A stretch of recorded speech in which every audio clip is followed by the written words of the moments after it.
إن الحمد لله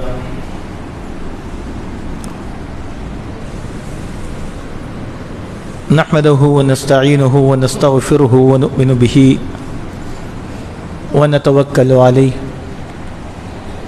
ونعوذ بالله من شرور أنفسنا وسيئات أعمالنا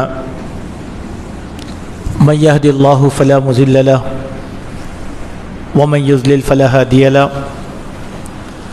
وأشهد أن لا إله إلا الله وحده لا شريك له وأشهد أن محمدا عبده ورسوله أرسله بالحق بشيرا ونذيرا وداعيا إلى الله بإذنه وسراجا منيرا أما بعد فإن خير الحديث كتاب الله وخير الهدي هدي محمد صلى الله عليه وسلم وشر الأمور محدثاتها وكل محدثة بدعة وكل بدعة ضلالة وكل ضلالة في النار. أما بعد فأعوذ بالله السميع العليم من الشيطان الرجيم. بسم الله الرحمن الرحيم.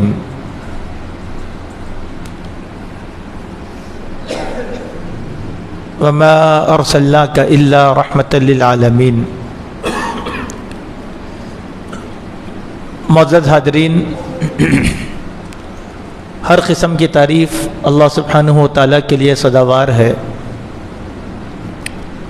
جو اپنی بہترین صفات سے متصف ہے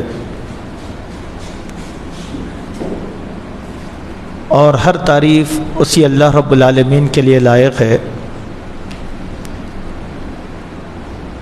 درود و سلام ہو پیارے نبی جناب محمد رسول اللہ صلی اللہ علیہ وسلم کی ذات پر کہ آپ نے اللہ کا دین ہم تک مکمل طور پر پہنچا دیا ہے۔ اللہم صلی علی محمد وبارک وسلم۔ معزز حاضرین، اللہ سبحانہ و تعالیٰ نے پیارے نبی جناب محمد رسول اللہ صلی اللہ علیہ وسلم کی زندگی کو ہمارے لیے اسوہ حسنہ بنایا ہے۔ اسوہ حسنہ کے معنی ہیں کہ آپ کی زندگی ہمارے لیے نمونہ ہے، مثالی ہے، وہی ہمارے آئیڈیل ہیں، وہی ہمارے ہیرو ہیں۔ ہم انہی کے نقوش پر چلیں گے اور ان کی عادتوں کو، ان کے اطوار کو اختیار کریں گے۔ اس کو کہا جاتا ہے اسوہ حسنہ۔ آپ صلی اللہ علیہ وسلم نے اپنی ساری زندگی میں ہمارے لیے بہت سی نصیحتیں کی ہیں۔ قدم قدم پر آپ نے ہماری رہنمائی کی، ہماری غلطیوں کی اصلاح کیا۔ آپ کی پوری زندگی میں جتنے بھی نصیحتیں ہیں وہ ساری ایک طرف ہیں، لیکن خصوصیت کے ساتھ دو موقعوں کی نصیحتیں ایسی ہیں کہ اگر ہم ان نصیحتوں کو تھام لیں گے تو دنیا میں بھی کامیاب ہو جائیں گے، آخرت میں بھی کامیاب ہو جائیں گے۔ ہم آپ کی ان دونوں نصیحتوں کو پڑھتے نہیں ہیں، اسی لیے ہمیں اس کی خصوصیتیں معلوم نہیں۔ آج ہم جو ذلیل ہو رہے ہیں، رسوا ہو رہے ہیں، زوال پذیر ہو رہے ہیں، پوری کائنات میں کافروں کے دست نگر بن چکے ہیں، تو اس کا سبب یہی ہے کہ ہم نے اپنے نبی کے نقش کو، آپ کی نصیحتوں کو، آپ کے طریقے کو، آپ کے اسوے کو چھوڑ دیا۔ اب ہمارے لیے وہ لوگ اسوا بن گئے ہیں جن لوگوں کی نہ اللہ کے پاس وقات ہے اور نہ دنیا کے اندر کوئی مقام و مرتبہ ہے۔ مثال کے طور پر آپ دیکھیں گے کہ آج ہم جدید ترقی کے نام پر یورپ اور امریکہ کو اپنا آئیڈیل مانتے ہیں، جبکہ یہی لوگ ہیں جن پر اللہ کا غصہ ہوا، اللہ کا عذاب آیا اور یہ لعنت زدہ قرار دیے گئے۔ اپنی جگہ ذرا سوچو، کیا یورپ اور امریکہ کے لوگ کبھی نمونہ بن سکتے ہیں ہمارے لیے؟ لیکن آج ہم مانتے ہیں ان لوگوں کو۔ یہی نہیں بلکہ ہمارے بہت سے مفکرین اور بعض علماء کرام جو ہے تسلیم کرتے ہیں ان لوگوں کو۔ اور میں نہیں سمجھتا کہ اسلام کے رہتے ہوئے، صحابہ کے رہتے ہوئے، نبی کی تعلیمات کے رہتے ہوئے ہمارے لیے کوئی چیز مثالی بن سکتی ہے۔ اللہ تعالیٰ نے رسول اللہ کو مثالی بنایا، رسول اللہ کے صحابہ کو مثالی بنایا، اور صحابہ کے ایمان کو ہمارے کامیابی کی ضمانت دیا، اور ہمیں کہا کہ صحابہ کے نقوش پر چلیں۔ تو ہمارے لیے تو اسوہ نبی کا ہے اور اسوہ صحابہ کا ہے۔ یہ چیز ہم سمجھنے کی کوشش نہیں کر رہے ہیں۔ اسی لیے اللہ کے نبی صلی اللہ علیہ وسلم کی ایک حدیث میں آپ نے فرمایا کہ لَتَتَّبِعُنَّ سُنَنَ مَنْ كَانَ قَبْلَكُمْ شِبْرًا مِّن شِبْرٍ ذِرَاعًا مِّن ذِرَاعٍ، کہ البتہ تم ضرور بضرور سابقہ قوموں کی تقلید کرو گے، سابقہ قوموں کی اندھا دھند پیروی کرو گے۔ کیسے کرو گے؟ ایک ایک بالش کر کے کرو گے، ایک ایک بالش کر کے تم ان کی پیروی کرو گے۔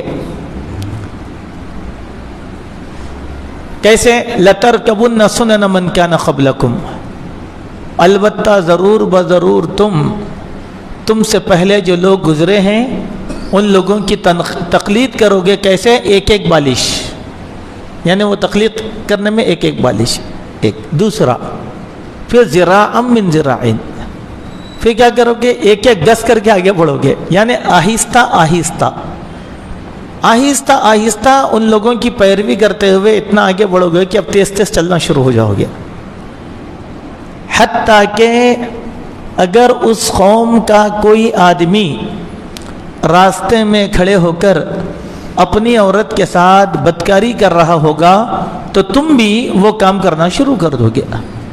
اللہ اکبر۔ یہ مستدرک حاکم کی حدیث ہے۔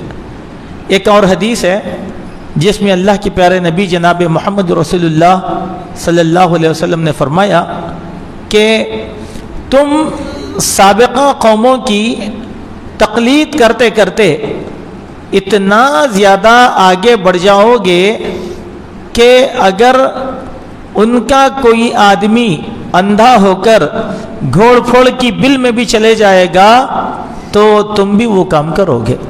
اللہ اکبر۔ یہ کریں گے تو آج ہم لوگ کیا ہو گئے؟ ذہنی طور پر یہود، نصارہ اور مشرکین کے غلام بن گئے ہم لوگ، عادتوں میں، اتواروں میں، رواج میں۔ کیوں؟ ہم اللہ کے نبی کی نصیحتوں کو فراموش کر دیا، ہم اللہ کے نبی کی طریقے کو، آپ کی وصیتوں کو ہم نے کیا کیا؟ فراموش کر دیا۔ اور یقینی معنوں میں ہم اگر اللہ کے پیارے حبیب جناب محمد رسول اللہ صلی اللہ علیہ وسلم کی نصیحتوں کو تھامے رہتے تو ہم نہ ذلیل ہوتے، نہ رسوا ہوتے، اور نہ یہ زوال ہمارے زندگی میں آتا۔ یہ ہم لوگوں کو ماننا پڑے گا۔ ہمارا اٹھنا، ہمارا بیٹھنا، ہمارا انداز گفتگو، ہمارا طرز معاشرت، اور ہمارا گھروں میں گھروں کی بناوٹ، گھروں کی سجاوٹ، گھروں کا ماحول، یہ سارے کا سارا آہستہ آہستہ کیسے ہو رہا ہے؟ اسلام کا نہیں، مشرکین کا، یہود کا، نصارہ کا۔ صحابہ کرام رضوان اللہ علیہم اجمعین نے جب یہ باتیں اللہ کے نبی سے سنا تو فوراً سوال کیا، اس سے کون سے لوگ مراد ہیں؟ کہا کہ یہود اور نصارہ تو ہیں، اس کے علاوہ اور کون ہے؟ یعنی یہ پوری دنیا کا اخلاقی بگاڑ اور اخلاقی زوال دو قوموں سے آیا، ایک یہودی ہیں اور دوسرے نصارہ ہیں۔ اسی لیے اللہ تبارک و تعالیٰ نے اپنے نبی تاجدار مدینہ حبیب کبریا احمد مجتبیٰ محمد مصطفیٰ صلی اللہ علیہ وسلم کو خطاب کرے کیا فرمایا؟ کیا ہے نبی؟ کہ اگر آپ ان لوگوں کی پیروی کریں گے علم کے آ جانے کے بعد تو آپ کا نہ اللہ مالی ہوگا نہ اللہ مددگار ہوگا۔ کون لوگ؟ یہود اور نصارہ۔ کیوں؟ ان کی نیت کیا ہے؟ قرآن میں اللہ تعالیٰ نے صاف فرما دیا، یہ تو چاہتے ہیں کہ تم کو ایڑیوں کے بل پر کافر بنا دے۔ تم کو ایڑیوں کے بل پہ آپ کا نام عبداللہ عبد الرحمن رہے گا، لیکن آپ کے دل کو کافر بنانا چاہتے ہیں۔ بنا چکے ہیں لوگ، بنا چکے۔ ایک چھوٹی سی مثال میں آپ کے سامنے دیتا ہوں کہ ہمارے ملک کی ایک فلم ڈائریکٹر اور پروڈیوسر ہے لڑکی، عورت، اس نے ایک وقت میں ایک جملہ کہا تھا، ہم کسی بھی گھر کو مندر کے گھنٹوں سے خالی نہیں رکھیں گے۔ لوگوں کو بات سمجھ میں نہیں آئی، ارے ایسا کیسا ہوتا؟ اب آپ ہم کیا بولتے ہیں؟ ارے ہمارے بچے ہمارے گھر میں کیسا گھنٹہ بجیں گے؟ بولے بج رہا، آپ کو ہوش نہیں ہے۔ بولے کیسے؟ بجا دیے۔ کیسے؟ آپ بیٹھ کے سیریل دیکھ رہے ہیں، آج کل عورتیں ہماری سیریل دیکھنے کی عادی ہیں، سیریل دیکھ رہے ہیں، پوجا پاٹھ کا سین آ گیا، آپ بیٹھ کے دیکھ رہے ہیں، آپ کے گھر کے اندر برابر گھنٹہ بج رہا غیر محسوس طریقے سے۔ سمجھے کبھی آپ بولنے کا مطلب کیا تھا؟ کوئی آ کے آپ کے گھر میں گھنٹہ لے کے بجائے گا نہیں، مگر ایسے سیریلز، ایسے فلم بنائیں گے، آپ دیکھنے کے عادی ہو جائیں گے اور وہ آپ کے گھر کے اندر بجے گا۔ اب بولو توحید کے ڈنکے کی جگہ کیا بج گیا؟ شرک کا۔ یہ لوگ چاہتے ہیں ایسے ہی، آپ کو کافر بنانا چاہتے ہیں۔ اب آپ بولیں گے اس سے کیسے کفر آئے گا؟ ہم یہ کہتے ہیں کہ قرآن اور بھجن ایک جگہ تو نہیں پڑھا جائے گا نا۔ جہاں قرآن پڑھے جائے گا وہاں شیطان کا کلام نہیں ہوگا، وہ شیطان داخل ہو گیا تو قرآن کی تاثیر وہاں کم ہو جائے گی۔ ہو رہا ہے یہ چیزیں ہمارے گھروں کے اندر، اور ہم لوگ اتنے زیادہ دلدادہ ہیں اس چیز کے، ہم سمجھنے کی کوشش نہیں کر رہے ہیں کہ کیا ہو رہا ہمارے ساتھ۔ یہ سب ترقی کے نام پر ہو رہا، یہ سب فیشن کے نام پہ ہو رہا، یہ سب کلچر کے نام پہ ہو رہا، یہ سب آزادی اظہار کے نام پر ہو رہا ہے۔ اللہ اکبر۔ حتیٰ کہ آپ کو بڑا تعجب ہوگا کہ اللہ کی عبادت اور رسول اللہ صلی اللہ علیہ وسلم کی نعت بھی یہ چیزوں سے خالی نہیں ہے۔ اب آپ دیکھو، پرسوں 12 ربیع الاول گزری، اخباروں میں کیا کیا دیا گیا اس کے بارے میں؟ پورے بڑے بڑے شہروں میں نوجوان ڈی جے لگا کے ناچ رہے ہیں۔ کس کے لیے ناچ رہے ہیں بھائی؟ نبی کی پیدائش، نبی کے ساتھ۔ ارے جو نبیت توڑ کے پھینکنے کے لیے نبی بنائے گئے تھے، ان کی زندگی کی خوشی میں ہم کیا کر رہے ہیں؟ رنگ کھیل رہے ہیں۔ ارے رنگ کون کھیلے؟ رنگ کس کی تہذیب ہے؟ اب ناچ رہے ہیں، آتش بازی کر رہے ہیں، کرتب بازی کر رہے ہیں، نوجوان اچھل کود کر رہے ہیں، فراٹے مارتے ہوئے گاڑیاں دوڑا رہے ہیں۔ یہ سب کس کے نام پہ ہو رہا؟ نبی کے نام پہ۔ اور کمال کی بات ہے، اللہ کا کلام بھی لوگ جو ہے میوزک کے وزن کے اوپر پڑھ رہے ہیں۔ یعنی گانوں کا جو وزن ہوتا، سر سنگیت کے وزن پر وہ لوگ کیا کر رہے ہیں؟ قرآن کی تلاوت کر رہے ہیں۔ کیوں؟ نہیں اچھا دکھتا بول کے۔ کہاں؟ افریقہ میں۔ اللہ اکبر۔ اب آپ بولو کیا اب رسول صلی اللہ علیہ وسلم کا اسوہ حسنہ کہاں چلا گیا؟ کون ہے ہمارے گھروں میں جو رسول اللہ صلی اللہ علیہ وسلم کا اسوہ اپنانا چاہتا ہے؟ اللہ کے پیارے نبی صلی اللہ علیہ وسلم نے زندگی میں کبھی میوزک نہیں سنا، ڈھول، تاشے، باجے، گانے کبھی اللہ کے نبی نہیں سنے۔ لیکن آپ دیکھیں گے ہمارے ملک کے سب سے زیادہ سپر اسٹار، فلم اسٹار کون ہیں؟ مسلمان۔ ناچتے نہیں ناچتے ہم لوگ، اور بولے مسلمان آئے بھائی راج کر رہے ہیں۔ بولے ارے مسلمانوں کے راج کیسا کرتا غلط کے اوپر؟ بولو آپ صحیح پہ راج کریں گے نا۔ غلط پہ راج کا مطلب وہ مخالف ہے اللہ کے نبی صلی اللہ علیہ وسلم کا، وہ مخالف رسول ہے، شریعت کا مخالف ہے، اسی لیے وہ پسند کس کو کیا؟ ناچ گانے باجے تاشے۔ کیوں؟ یہ نفاق ہے، یہ نفاق ہے۔ اب ایک طرف بول رہے ہیں اللہ کے نبی آئیڈیل ہے ہمارے لیے، کہاں آئیڈیل ہے تمہارے لیے؟ بولو مانے نبی کو آئیڈیل کے طور پہ؟ نہیں مانے۔ اگر آئیڈیل کے طور پہ مانتے تو کیا کرتے تھے؟ اپنے بچوں کو، اپنے جوانوں کو، اپنے گھروں کو اس سے دور رکھتے نہیں رکھتے؟ دور رکھتے تھے. تو آہستہ آہستہ ہم لوگ کیا کر رہے ہیں؟ ہماری زبانوں پر صرف دعویٰ ہے. چلیے ٹھیک ہے. اب آپ بولیں گے یہ تو طریقہ اہل بدعت کا ہے، اہل بدعت یہ کام کر رہے ہیں. تو کیا ہم اہل حدیث نہیں کر رہے ہیں کام؟ یہ آپ ہی بولو، کر رہے ہیں نہیں کر رہے ہیں؟ کبھی کبھی اپنے گریبان میں بھی جھانک کے دیکھ لینا اپن. سمجھے؟ ایک کہاوت بڑی مشہور ہے، اگر تم ایک انگلی کسی کی طرف اٹھاؤ گے تو یہ 3 انگلیاں تمہاری طرف بڑھا رہے. ذرا دیکھو بابا تمہارے اندر کیا ہے بول کے، ہے نہیں؟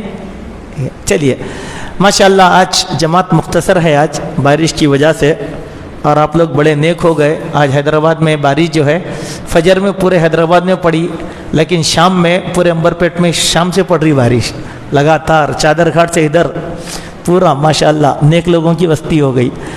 تو ذرا سوچ کے دیکھیں آپ، ایک اچھی بات، جائزے کی بات بتلا رہا ہوں میں آپ کو، کہ جو بات مدعے پہ ہے نا، میں آخر میں آؤں گا وہاں پر، صرف آپ کے ذہن سازی کے لیے بات بتلا رہا ہوں میں آپ کو. دیکھیے پیاری بات، ہم لوگ کتنے اہل حدیث ہیں معلوم؟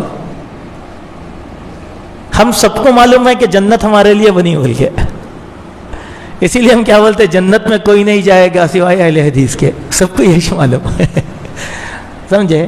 اگر اللہ تعالیٰ یہ ڈکلیریشن صحابہ پہ کر دیتا تو کیا حال ہوتا تھا بولو؟ صحابہ جہنم سے ڈرتے تھے، پھر ڈرے گے کیوں نہ جہنم سے؟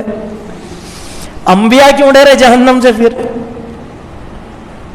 بھئی یہ تو اللہ کے رحم و کرم پہ ہے کہ کون جنت میں جائے گا، کون جہنم میں جائے گا. لیکن ہم لوگ کیا بولتے ہیں؟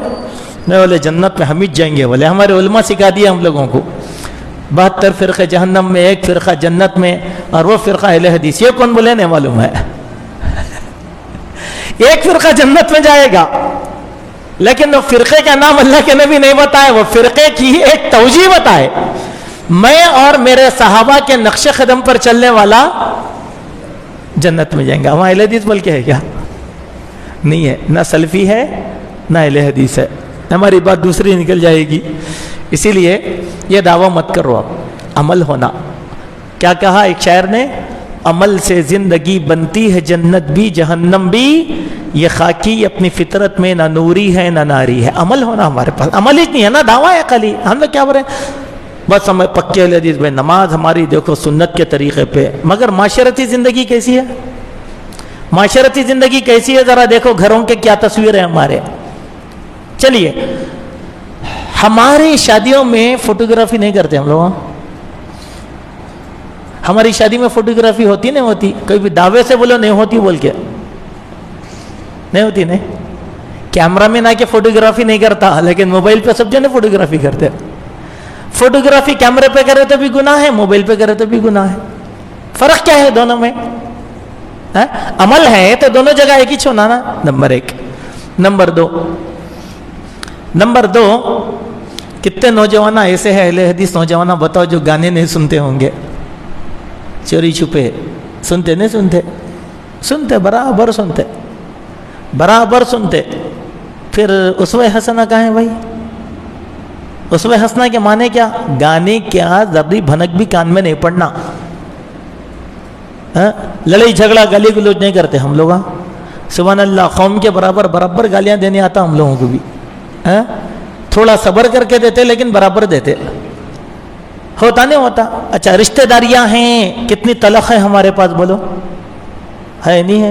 ارے عالم کیا ہے معلوم ہو بعض لوگوں کا.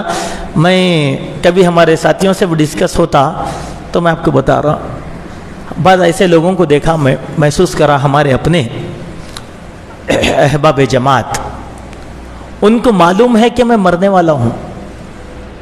ویسے تو ہم سب کو معلوم ہے کہ ہم مرنے والے ہیں، لیکن ہم صحت مند ہیں نا. بیمار کے مقابلے میں زیادہ ڈاؤٹ نہیں ہے ہمارے کو کہ اب ایک آدمی کینسر کا پیشنٹ ہے، ایک آدمی کے گردے سڑ گئے، ڈائلسس پہ چل رہا، اور ایک آدمی ایسا ہے جس کو ڈاکٹر بول دی اب چند دن کا مہمان ہے. صحیح بولو، اسوہ حسنہ نبی کو ماننے والے کیا کبھی اپنے معاملات کو سیدھی کرے؟ امانت داروں جس کی امانت تھی ان کو دے دیے واپس. جس سے خطائیں کرے تھے کیا ان سے ملاقات کرے، ان سے معافی چاہے؟ جن کو سزا دیے تھے دنیا کی زندگی کے اندر، جن پہ ظلم کرے تھے ان سے معافی چاہے. رہے مرنے والا ہے نا، معلوم ہے کب سانس بند ہونے والی ہے؟ نہیں. اب معلوم ہے کہ اس کو یہ حالت ہے، لیکن اتنا مضبوط ہے کہ وہ سمجھ رہا ہے کہ مجھے موت آنے والی نہیں ہے، پھر بھی میں معافی نہیں چاہنا چاہ رہا ہوں، میں اہل حدیث ہوں. ارے بھائی نہیں، اسوہ حسنہ سمجھو اللہ کے نبی کا کیا ہے، اسوہ حسنہ سمجھو اللہ کے پیارے نبی صلی اللہ علیہ وسلم کا کیا ہے. ہماری زندگی پاک، ہماری زندگی صاف، ہماری زندگی نبی کے طریقے پر، ہماری زندگی صحابہ کے طریقے پر. کس معاملے میں؟ جہاں عبادات میں ہم پابند ہیں وہاں معاشرت میں بھی پابند رہیں، جہاں معاشرت میں بھی پابند ہیں وہاں تجارت میں بھی پابند ہیں. کئی ہمارے ساتھیوں کے حادثات آتے ہم لوگوں کے پاس، سن کے افسوس ہوتا. آپ اور ہم سب ایک بیماری میں مبتلا ہیں. وہ کیا ہے معلوم؟ ہم لوگوں میں کہ کسی کے بھی معاملات سیدھے نہیں ہیں، معاملات میں بڑے ٹیڑے ہیں ہم لوگ. میں عام مسلمان کی بات نہیں کر رہا، ہم خاص مسلمان ہیں، سنت کو سمجھنے والے. سنت کو سمجھنے والے مسلمان کی اسپیشل کیٹیگری کے لوگ ہیں. اگر ہماری چی حالت رہے گی تو دوسروں کی کیا حالت رہے گی؟ بولو. اب معاملات سیدھے کرو، گھریلو معاملات، تجارتی معاملات، لین دین کے معاملات، خول و قرار کے معاملات، یہ سب سیدھے کرو. یہ شکایتیں بہت آتی ہیں ہمارے پاس، ان کا یہ معاملہ چل رہا، ان کا یہ معاملہ چل رہا، ان کا یہ معاملہ چل رہا. اب آپ بولے ہمارے معاملات اگر خراب ہو گئے، ہمارے ایک بڑے آدمی تھے، ہمارے بھی دوست تھے، اب ہم لوگ دوستی چھوڑ دیے ان سے. کیوں چھوڑے؟ سبب کیا ہے معلوم؟ بعض جو ہے غیر اہلیدی صاحباب بھری محفل میں پکڑ کے پوچھے، بڑی محفل میں، یعنی ہمارے دوستیاں کئی کیٹیگری کے لوگوں سے ہوتی نا، تو اس حیثیت سے بولے مذاق میں کیا بول دیا؟ ارے کیا ہے بھائی، تم لوگوں کے پاس افراد کی کمی ہے کیا؟ ایسے لوگوں کو جماعت کے ذمہ دار بنا کے بٹھا دیا آپ. بولے اللہ اکبر، کٹ کے مرنا پڑا نہیں. ارے بھائی ایسا کیوں؟ پیسوں کے معاملے میں، اخلاق کے معاملے میں جب تحقیق کرے تو معلوم ہے رے اتنی چیزاں ہیں ان کے پیچھے، مگر ٹائٹل کیا ہے؟ ہم جنتی. ہم جنتی نہیں، ہم جنتی نہیں ہوتے. ہمارے معاملات ہی اچھے نہیں ہیں تو جنتی کہاں ہیں؟ دیکھو دو چیزیں ہیں اللہ کے پاس، ایک ہے حقوق اللہ، دوسرا ہے حقوق العباد.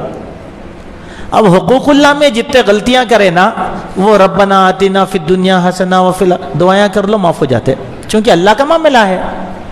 اللہ چاہے تو معاف کرے، اللہ چاہے تو معاف نہ کرے، یہ اللہ کا معاملہ ہے، اور یقیناً اللہ معاف کرتا ہی کرتا. لیکن حقوق العباد میں اللہ تعالیٰ بھی مداخلت نہیں کرتے. کب تک؟ بھائی آپ میرے کو مارے، اللہ سے معافی چاہ کے فائدہ کیا ہے؟ میرے کو مارے نا، گالی میرے کو دیے، میرا مال ڈبائے، میرے سے رشتہ داری کٹ کرے، تو پہلے اللہ معاف کریں گا میرے معاملے میں یا بندے معاف کرنا؟ پہلے بندے معاف کرنا. تو اب معافی کس سے چاہنا؟ بندے سے. ہم تیار نہیں ہیں، ہم تیار نہیں ہیں. کئی مرتبہ ہوتا، میں آپ کو بتاتا ہوں، ہماری یہی مسجد کے اندر ماشاءاللہ کئی جنازے ہمارے اپنے لوگوں کے رہے، یہاں کے لوگ معافی چاہتے. یہاں میں لاش پڑی ہوئی ہے بھائی، مرنے والے کو زندگی میں توفیق نہیں ہوئی معافی چاہنے کی. اب وارثین آ کے گلے پڑھ کے معافی چاہ رہے ہیں، جمیل بھائی تم معاف کر دو، ابا سے تم کو بڑی تکلیف ہوئی تھی. ارے بھائی آپ کیوں معافی چاہ رہے ہیں؟ آپ کیوں چاہ رہے ہیں معافی؟ چونکہ جس نے قصور کیا تھا وہ تو اپنا عمل لے کے چلے گیا. تو اب ہم کیا سمجھتے ہیں؟ ارے نہیں بھائی میں معافی چاہ رہا ہوں. بولے آپ کے معافی چاہنے سے نہیں ہوتا کچھ بھی. جس نے غلطی کی اس نے معافی چاہنا ہے، اس نے معافی چاہنا ہے میرے بھائی. وارثین دولت کی وراثت کو واپس کریں گے، لیکن آدمی کے قصور کو واپس کریں گے نہیں. یہ چیز سوچو، یہ چیز سوچو. یہ معاملات کی بہت کمی ہم لوگوں کے پاس ہو رہی ہے. ہم اہل حدیثوں کی ایک اور غلطی ہے، میں آپ کو بتلاتا ہوں ہمارے علماء کی. وہ کیا ہے معلوم؟ ہم سب دوسروں کو کچھ بولتے، کس کو؟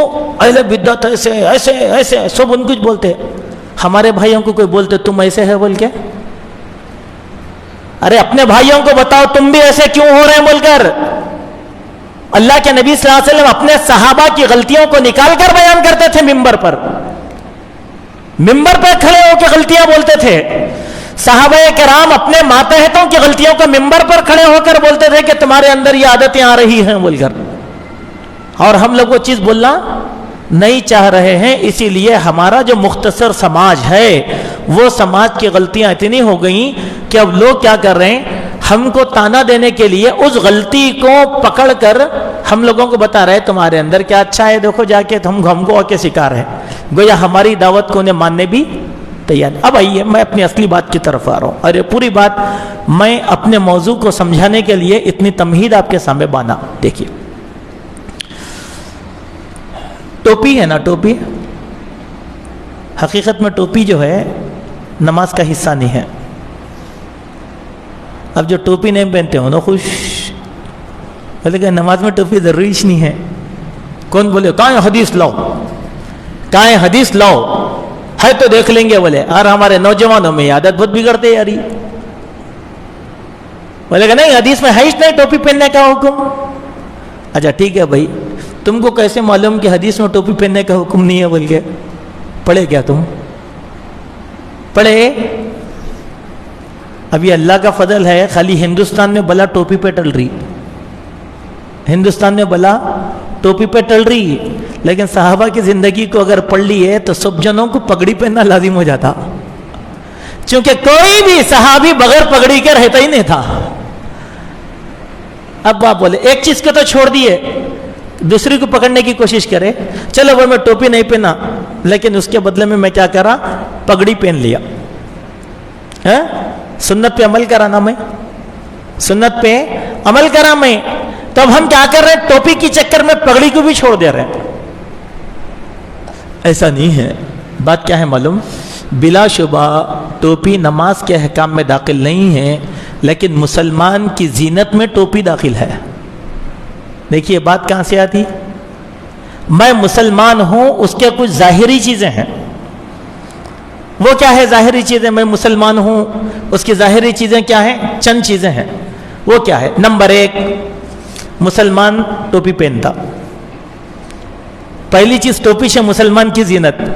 نمبر 2, اوپر سے شروع کر رہا ہوں میں, اوپر سے نیچے آ رہا ہوں. نمبر 1. نمبر 2, مسلمان کی مونچھ ہے نہیں پست رہتی, وہ موٹے موٹے مونچھا نہیں چھوڑ لیتا انہیں سکھوں کی وجہ سے یا یہودیوں کی وجہ سے. نمبر 3, مسلمان کی داڑھی اپنے حال پہ رہتی. نمبر 4, مسلمان کا لباس, ہر قسم کا لباس مسلمان پہن سکتا جو جائز ہے. ٹی شرٹ پہنو, شرٹ پہنو, پینٹ پہنو, کرتا پاجامہ, جبہ پہنو, پنجابی سوٹ پہنو, ہر چیز ہمارے لیے ہے. لیکن اس میں اصول ہے کہ مسلمان ڈھیلا ڈھالا پہنیں گا. ڈھیلا ڈھالا کے معنی کیا ہیں؟ 2 میٹر کا پیجامہ بنا کے نہیں پہنیں گا انہیں. اٹھنے میں بیٹھنے میں آسانی ہونا, اس کو طہارت لینے میں. اسکن ٹائٹ نہیں پہنیں گا انہیں, یہ مسلمان کی نشانی. نمبر 3, مسلمان ٹخنے سے اونچا پہنیں گا, بھری محفل میں پہچان سکتے, یہ ظاہری نشانیاں مسلمان کے. نمبر 5, مسلمان سیدھے ہاتھ سے کھانا کھائیں گا. نمبر 6, مسلمان کھانا پینا بیٹھ کے کریں گا, کھڑ کے نہیں کریں گا. اب پینے کے کچھ اصول ہیں مسلمان کے, کھانے کے کچھ اصول ہیں. اب یہ سب چیزیں جب, اچھا مسلمان کی ایک اور ایک نشانی کیا ہے معلوم؟ اٹھتے بیٹھتے چلتے پھرتے دعائیں پڑھتا رہیں گا. کتنی بھی محفل میں رہو بسم اللہ بول کے کھانا کھائیں گا, سمجھے؟ تو یہ مسلمان کی نشانیاں ہیں. اب آپ بولو, اب مسلمان کو کروڑوں لوگوں میں پہچان سکتے نہیں پہچان سکتے آپ مسلمان ہیں بول کے؟ اور ایک مسلمان کی نشانی, نماز کا گٹھا سر پہ رہیں گا. جو لوگ سجدہ کرتے ہیں ان کو گٹھا آتا نا, جو سجدہ نہیں کرتے ان کو گٹھا آتا نہیں آتا. تو بعد لوگ پہچان لیتے, ارے آپ مسلمان ہیں کیا بول کے. آپ کو انہیں کیسا پہچانا ہوگا میں مسلمان ہوں بول کے؟ اس کو معلوم ہے مسلمان کی جو کیفیتیں ہیں وہ دیکھ کے مسلمان بول دیا. اس میں ٹوپی بھی ہے, ٹوپی بھی ہے. اس کی مثال کیا ہے؟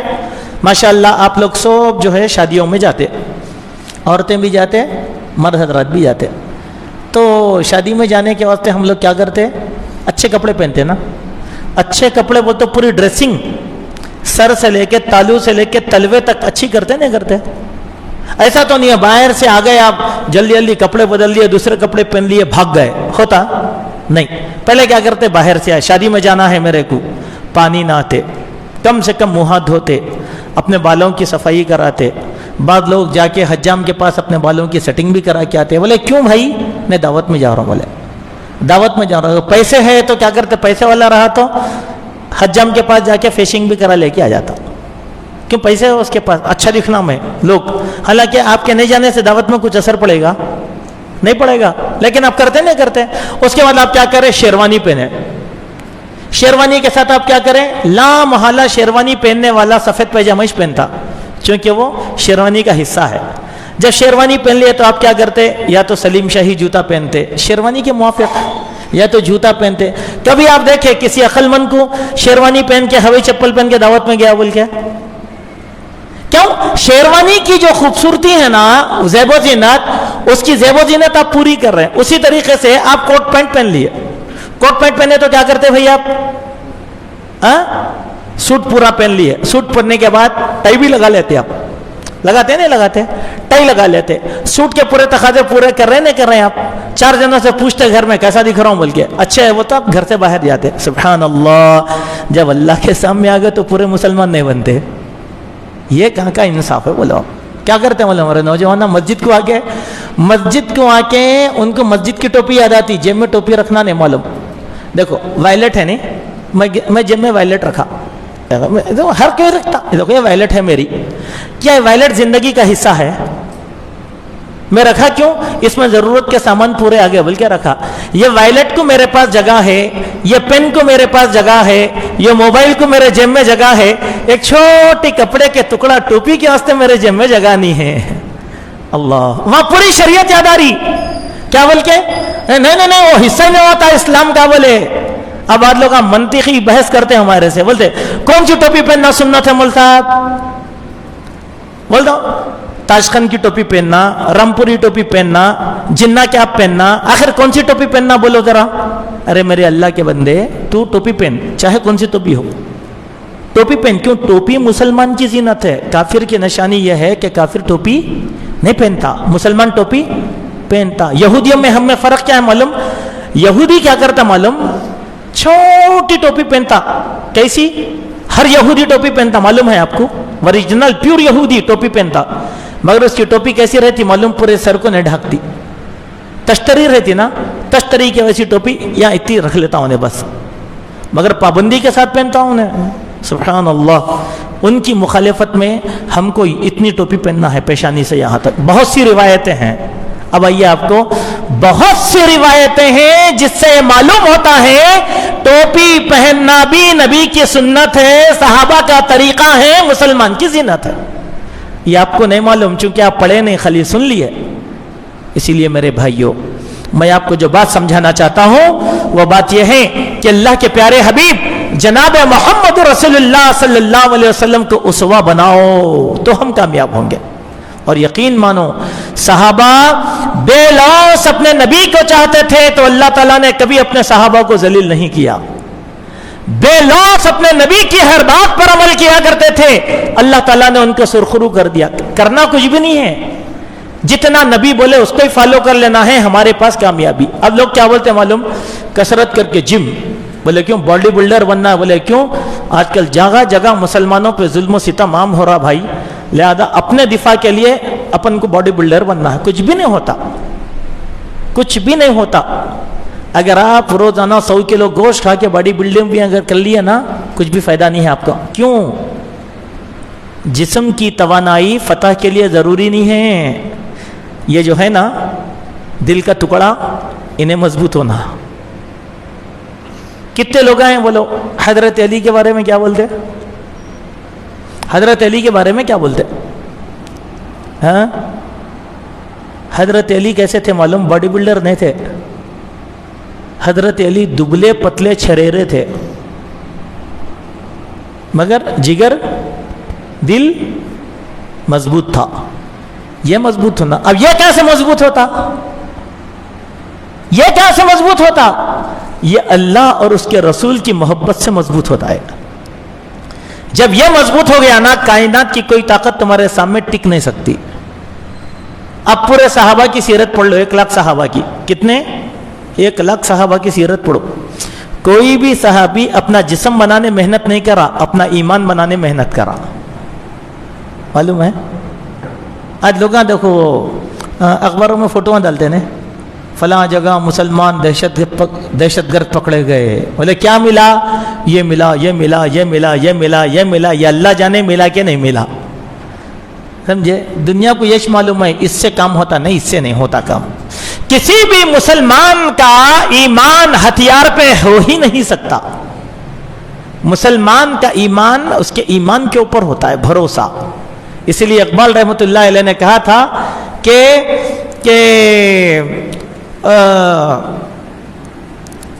ایک بڑا اچھا شعر علامہ اقبال رحمۃ اللہ علیہ کا ہے، جس میں حضرت علامہ اقبال رحمۃ اللہ علیہ نے فرمایا تھا کہ مسلمان کا جو اعتماد ہوتا ہے نا وہ صرف اللہ پر ہوتا، لیکن ہتھیار پر کافر ہے تو شمشیر پہ کرتا ہے بھروسہ. کیا بولے؟ کافر ہے تو شمشیر پہ کرتا ہے بھروسہ، مومن ہو تو بے تیغ لڑتا ہے سپاہی. بے تیغ کے معنی کیا ہے؟ بغیر ہتھیار کے. بغیر ہتھیار کے کون لڑتا؟ ایمان والا. اور جس کا ایمان نہیں ہے انہیں کس پہ بھروسہ کرتا؟ سوچو آپ ہی. اگر اتنا کامیاب ہونے کا تھا تو امریکہ والے پورا بستر بن کے افغانستان سے نہیں بھاگتے تھے. بھاگے نہیں بھاگے؟ سب چھوڑ کے بھاگے. ایک بار نہیں کئی بار بھاگ گئے. کئی کو بھاگے؟ ان کا ایمان مضبوط ہے، ان کا ایمان اللہ تعالیٰ پر ہے، ان کا توکل مضبوط ہے. اسی لیے جو ہے یہ تو المہم اللہ کے پیارے نبی جناب محمد رسول اللہ صلی اللہ علیہ وسلم نے قدم قدم پر ہم لوگوں کی رہنمائی کی ہے. ماشاءاللہ. تو بھائیے میں نے شروع میں آپ کے سامنے کہا تھا 2 وقت کی نصیحتیں ایسی ہیں جو حقیقی معنوں میں ہماری زندگی کو بدل کے رکھ دیتی ہیں. ایک نصیحت حجۃ الوداع کی، اور ایک نصیحت اللہ کے نبی کی زندگی کی آخری نصیحت، آخری 11 دن کی نصیحت، جب آپ بیمار پڑ گئے وہاں سے.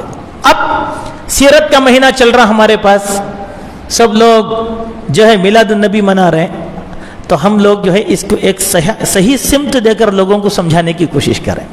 ہم لوگ کیا غلطی کر رہے ہیں؟ آج ڈھول بجائے جا رہے ہیں، تاشے بجائے جا رہے ہیں، اور جو ہے ناچ گانا ہو رہا، نبی کے نام پر قمقمے لگائے جا رہے ہیں، لائٹیں لگائے جا رہے ہیں، عشق رسول کا اظہار کیا جا رہا ہے. لیکن اللہ کے بندوں کو یہ نہیں معلوم کہ آج کی تاریخ میں اللہ کے نبی پر صحابہ پر کیا گزری تھی، یہ دن کیسے گزرا تھا. یہ دنوں میں اللہ کے پیارے نبی صلی اللہ علیہ وسلم کس طرح کی نصیحتیں لوگوں کو کیے تھے. میں وہی نصیحتیں آپ کے سامنے رکھنا چاہتا ہوں جو 10 قسم کی نصیحتیں ہیں جو احادیث سے اخذ کی گئی ہیں. دیکھیں اللہ کے پیارے نبی صلی اللہ علیہ وسلم ماہ سفر سن 11 ہجری میں اللہ کے نبی صلی اللہ علیہ وسلم کی طبیعت خراب ہو گئی. اور طبیعت کس طریقے سے خراب ہوئی کہ ایک جنازے میں اللہ کے نبی تشریف لے گئے تھے بقیع کو، اور جب وہ جنازے سے واپس ہو رہے تھے تو آپ کے سر میں شدید درد ہوا اور آپ کو سخت قسم کا جاڑا آنا شروع ہو گیا. تو اس وقت اللہ کے نبی صلی اللہ علیہ وسلم وہی حالت میں گھر آئے. ام المؤمنین حضرت عائشہ رضی اللہ عنہا نے آپ صلی اللہ علیہ وسلم سے جو دعائیں سیکھی تھیں ان دعاؤں کو بار بار پڑھ کر آپ کے ہاتھوں پہ دم کر کے آپ کے ہاتھوں سے مل رہے تھے تاکہ برکت نازل ہو جائے، شفا نصیب ہو جائے. تو اللہ کے نبی صلی اللہ علیہ وسلم پر یہ بیماری اتنی زیادہ سخت گزری کہ اللہ کے پیارے نبی جناب محمد رسول اللہ صلی اللہ علیہ وسلم کہنے لگے کہ مدینے کے 7 الگ الگ کنووں سے 7 مشکے سے پانی لا کر میرے اوپر ڈالو. تو اللہ کے نبی پر 7 مشکے سے پانی ڈالا گیا. تو اللہ کے نبی صلی اللہ علیہ وسلم نے کہا بس اب تھوڑا سا کم ہوا. تو آپ صلی اللہ علیہ وسلم اٹھے، مسجد کو گئے، صحابہ کی امامت کی، صحابہ کرام کو نصیحت فرمایا. صحابہ کرام کو، اور کمال کی کیا بات ہے، آج ہم لوگوں کو تھوڑا سا بخار آ جاتا ہے تو ہم لوگ جو ہے مسجد کو آنا چھوڑ دیتے. کیوں؟ طبیعت خراب ہے، مسجد کو نہیں آ رہا میں. اتنی طبیعت خراب ہے کیا کہ مسجد کو بھی نہیں آ سکتے؟ اللہ کے نبی کی اتنی طبیعت، 11 دن اللہ کے نبی سخت بیمار رہے، لیکن ایک دن بھی آپ صلی اللہ علیہ وسلم نماز سے پیچھے نہیں رہے. پورے نمازوں میں آپ صلی اللہ علیہ وسلم شریک تھے، بلکہ امامت آپ نے کیا بالکل آخری وقت میں جب چلنا پھرنا دوبر ہو گیا تو ابو بکر صدیق رضی اللہ عنہ کو امامت کا شرف دیا اللہ کے نبی صلی اللہ علیہ وسلم. نماز کی بڑی پابندی اللہ کے نبی صلی اللہ علیہ وسلم نے آخری وقت تک کی. تو ایسے وقت میں جب اللہ کے نبی صلی اللہ علیہ وسلم کی طبیعت بہت زیادہ خراب ہو رہی تھی تو صلی اللہ علیہ وسلم نے امت کو کچھ نصیحتیں کی. یہ نصیحت امت کا ہر فرد یاد رکھنا چاہیے. وہ نصیحتیں کیا تھیں؟ اللہ کے نبی نے جو نصیحتیں کی، پہلی نصیحت کیا کہ عقیدے اور عبادات کے بارے میں، عقیدے اور عبادات کے بارے میں کیا کہا؟ لعنت اللہ علی الیہود والنصارى الذین اتخذوا قبور انبیائہم مساجدا. اللہ تعالیٰ کی لعنت ہو یہودیوں اور نصرانیوں پر جن لوگوں نے نبیوں کی قبروں کو سجدے کی جگہ بنا لیا تھا. اللہ اکبر. یہ کب کی بات ہے؟ آخری. اب دنیا سے آپ کی جدائی ہونے والی ہے، وفات بالکل قریب ہے، تو اس وقت آپ نے عبادت کے بارے میں کہا کہ عبادت غیر اللہ کی نہیں کرنا چاہیے. یہود نصارہ اسی عبادت کی وجہ سے تباہ ہو گئے. پھر اس کے بعد دوسری حدیث میں ہے کہ آپ صلی اللہ علیہ وسلم فرمایا قاتل اللہ الیہود والنصارى اتخذوا قبور انبیائہم مساجدا. اللہ تعالیٰ قتل کر دے، غارت کر دے، برباد کر دے یہود اور نصارہ کو جنہوں نے اپنے نبیوں کی قبروں کو سجدے کی جگہ بنایا. پھر تیسری نصیحت آپ نے فرمایا کہ لا تتخذوا قبرین یعبد، لا تتخذوا قبرا وثنا یعبد. کہ اے لوگوں تم میری قبر کو عبادت کی جگہ ہرگز نہیں بنانا. اللہ اکبر. اسی لیے آج بھی مسلمان کو جا کر جو ہے اللہ کے نبی صلی اللہ علیہ وسلم کی قبر مبارک کے پاس کوئی عبادت کرتے کیا؟ نہیں، صرف درود پڑھتے. درود سے بڑھ کے کوئی کام کرتے نہیں. وہاں کی پولیس کوئی کام کرنے دیتی نہیں، کیونکہ اللہ کے نبی نے منع کر دیا. اگر اللہ کے نبی اس چیز کو جائز قرار دیتے تو پھر کیا ہم سب جا کر نہیں کرتے تھے؟ اب اللہ کے بعد رسول اللہ سے بڑھ کے کون ہے ہمارے واسطے؟ لیکن کرتے ہم لوگ نہیں. پھر اس کے بعد اللہ کے نبی ایسی حالت میں بھی آپ صلی اللہ علیہ وسلم نے اللہ تعالیٰ سے دعا کی. کیا بول کر؟ اللہم لا تجعل قبری وثنا یعبد اشتد غضب اللہ علی قوم اتخذوا قبور انبیائہم وصالحہم مساجدا. اللہم لا تجعل قبری، اے اللہ میری قبر کو تو سجدے کی جگہ نہیں بنانا.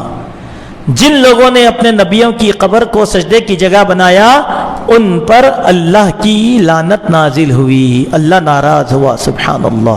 یہ نصیحت ہم یاد رکھنا. اپنے ان ساتھیوں کو جو عشق رسول میں ڈوبے ہوئے ہیں، ان کو نہیں معلوم بیچاروں کو، ان کو جا کر یہ چیز سمجھانا. خالی مخالفت سے کام نہیں چلتا. مخالفت کا ایک طریقہ ان کو صحیح دین سکھانا ہے. ان کو یہ بتانا کہ اللہ کے بندو آج کے دن تم جو کام کر رہے ہو، آج کے دن تو اللہ کے نبی نے یہ نصیحت کی ہم لوگوں کو، یہ نصیحت کیا ایسے کام نہیں کرنا چاہیے. یہ پہلی نصیحت تھی اللہ کے پیارے نبی جناب محمد رسول اللہ صلی اللہ علیہ وسلم کی. اس کے بعد کیا ہوا؟ دوسری نصیحت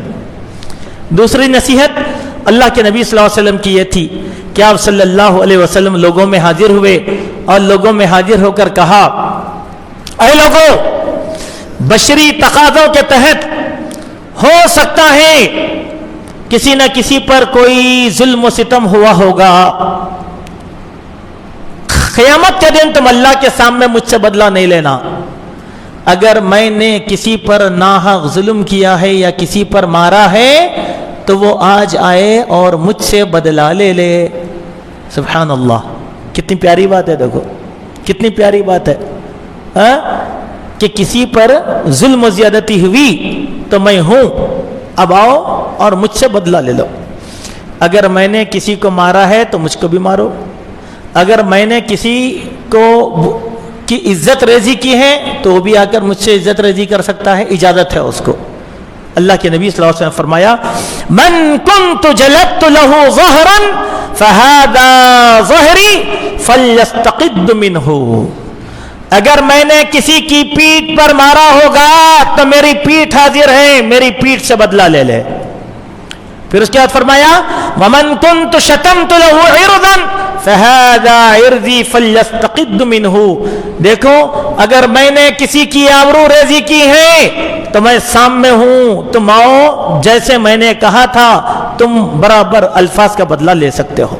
اللہ اکبر. میرے بھائی بولو کہ یہ جرت کسی کے پاس ہے؟ ہم لوگوں میں سے ہم دل شکنی کریں، ہم عزتوں سے کھیلے لوگوں کی، یا کوئی مرنے سے پہلے ایسا کوئی آدمی ہے مسجد کو آ کے لوگوں میں کہہ رہا ہوگا کہ بھائی میری طبیعت خراب ہے، میں آپ لوگوں سے معافی چاہنا چاہتا ہوں. اٹھتے بیٹھتے چلتے پھرتے مسجد میں اگر ہنسی مذاق کے طور پر بھی کسی کی دل آزاری ہو تو وہ لوگ مجھے معاف کر دیجئے. کوئی آگے بولتے؟ ہمت ہے کسی کے پاس؟ ارے نبی کر رہے ہیں تو ہم کو کرنے میں کیا ہے؟ معلوم کیا ہو رہا؟ جب نبی نے کیا تو ہم بھی کرنا. اور ہوا کیا؟ یہ سننے کے بعد ایک صحابی کھڑے ہو گئے. ایک صحابی کھڑے ہو کر کیا بولے؟ یا رسول اللہ صلی اللہ علیہ وسلم مجھے آپ سے بدلہ لینا ہے. بولے اللہ اکبر. کیا حال ہوا ہوگا جماعت والوں کا؟ تعجب سے دیکھے ہوں گے نا، ارے کیسا آدمی ہے نبی کے ساتھ بدلہ لینا چاہ رہا. اللہ کے نبی بولے گا نہیں، خاموش بیٹھو، آن دو اس کو، آن دو، یہ حق ہے. یہ اگر یہ قیامت کے دن پوچھا تو میں کیا کروں گا؟ دے سکتے قیامت کے دن؟ جو ہے دنیا میں ختم کر لینا، نہیں کر لینا. ناراض کیا دنیا کی حد تک، آخرت میں کوئی کسی کو دے سکتا نہیں. مفلس ہے آدمی، آخرت میں بہت بڑا مفلس ہے. ایک دوسری حدیث ہو جائے گی اس کے ذمہ میں. تو المہم بولے مجھے بدلہ لینا ہے. اللہ کے نہیں بولے کیا بدلہ لو. بولے کس چیز کا بدلہ؟ تو بولے یا رسول اللہ ایک مرتبہ کچی چھڑی لے کر آپ نے میری پیٹھ پر ناحق مار دیا تھا. بولے تو اللہ کے نہیں بولے لو میری پیٹھ حاضر ہے، تم بھی مارو. تو بولا یا رسول اللہ جب آپ مجھے مارے تھے تو میری پیٹھ ننگی تھی، کرتا نہیں تھا اس کے اوپر. بولے تو اللہ کے نبی اپنا کرتا اتار دیا. پھر وہ صحابی بولے کہ یا رسول اللہ جب آپ مجھے مارے تھے تو آپ کے ہاتھ میں کچی چھڑی تھی. بولے تو اللہ کے نے بولے کہ کچی چھڑی لاؤ. بولے کچی چھڑی لائے، اب میری پیٹھ پہ مارو. بولے اب صحابہ میں ہیجان طاری ہے. حقیقت میں اگر کوئی آدمی ایسا کرا تو ہمارے اوپر کیا طاری ہوگا؟ بولو ہوتا نہیں ہوتا. یہ صورتحال خالی گجرات میں پولیس والے 4 مسلمان بچوں کو جو ہے مارے تو پورے ہندوستان افسوس کرا نہیں کرا.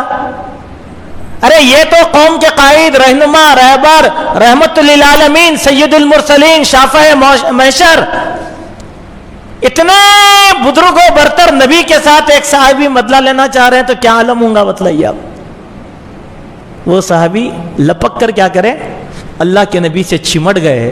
چمٹ کر بولے میرے ماں باپ قربان، ایسا کوئی بدنصیب ہوگا جو آپ سے بدلہ لے گا؟ یا رسول اللہ یہ پورا ڈرامہ میں نے اسی لیے کیا، آپ کی مہر مبارک کو ایک مرتبہ چومنے کی خواہش تھی اور میں نے چوم لیا. سبحان اللہ. مگر اس حدیث کا دوسرا جو وعدہ مفہوم ہوا کیا ہے؟ اللہ کے نبی تو صاف کر دیا نا کہ کوئی بدلہ لینا ہے تو لے لو، کوئی عزت رضی کر دیا تو وہ بھی کر دو. بولے نہیں، بولے دنیا کے اندر، آخرت میں نہیں بولنا اللہ کے سامنے آ کے. سبحان اللہ و بحمدہ سبحان اللہ العظیم. یہ تعلیم دیا اللہ کے نبی صلی اللہ علیہ وسلم نے اپنی آخری 11 دن کی تعلیمات میں سے یہ تعلیم. چلیے اس کے بعد تیسری نصیحت اللہ کے نبی صلی اللہ علیہ وسلم نے کہا اے لوگو، دنیا میں ہر ایک کا لین دین چلتا رہتا ہے.